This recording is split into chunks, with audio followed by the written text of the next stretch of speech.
I'm Amanda. And I'm Ella, and welcome to Play It Forward, Please. Today we are going to show you how to make the crumple from your technique cards. Feel free to follow along.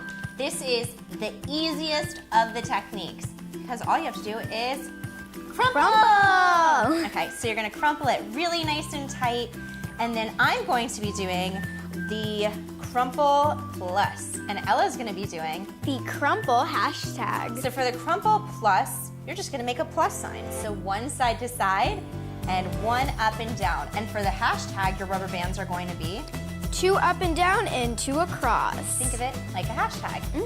So I'm going to be using the Design Studio. So I'm going to move it a little closer so I can get all ready to go. So I'm going to put my piece in the orb, and Ella's going to be using the starter kit. And she's also going to put her piece in the orb. Remember, you don't want anything sticking out because then the dye won't stay in the orb. And that's the best part because it keeps it all mess-free.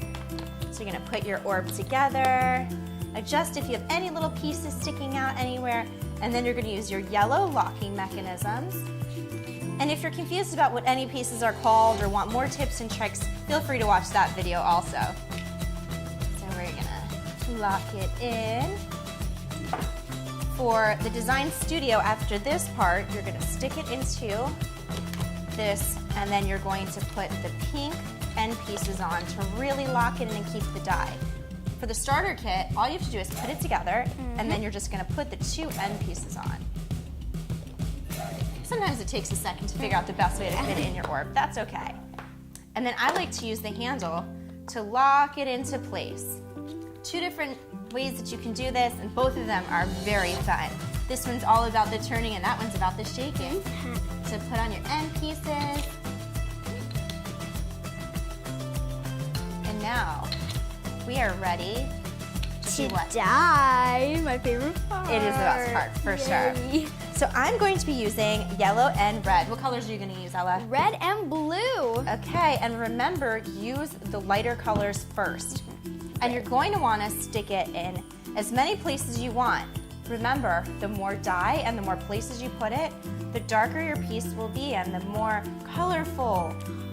Yay. And the thing is too, when you put a lot of color, your rubber bands are gonna, the white in the rubber bands are gonna make it pop even more. You can skip a spot too if you don't want too much color, but I like lots of color. Remember, the more dye that you add onto your piece, the more colorful it will be, and the more the white from the rubber bands will stand out. And before you start pulling out, make sure you stop squeezing. It'll keep it nice and mess-free. I think I'm ready to switch colors. How about you? Maybe, yeah. All right, so once you like that color, then you can switch to another. My favorite thing about the Design Studio is that you can do this. You get even more spots. With the starter kit, you can shake it and spin it, and you can do all different angles there too. So you just keep adding your color. So when you add more than one color, it starts to mix and you get really beautiful new colors. And the more color you add, the more you can swirl it around in your orb also and get even more coverage. I'll add some here. Once you're happy with the amount of dye that you have in your orb, then you let it sit for 6 to 8 hours. After that, take it to your sink. You can also ask for help. You rinse it out by just unlocking the pink parts on your orb and let the water run right through. After that, take your piece out of the orb and you'll let it dry, either air dry or in the dryer. And then, thanks to movie magic, your piece will turn out like this. Wow, so pretty. This is the Crumple. I have the Crumple Plus and Ella has. I have the Crumple hashtag. I'm Amanda. And I'm Ella. And remember, play it forward, please. Thanks for watching.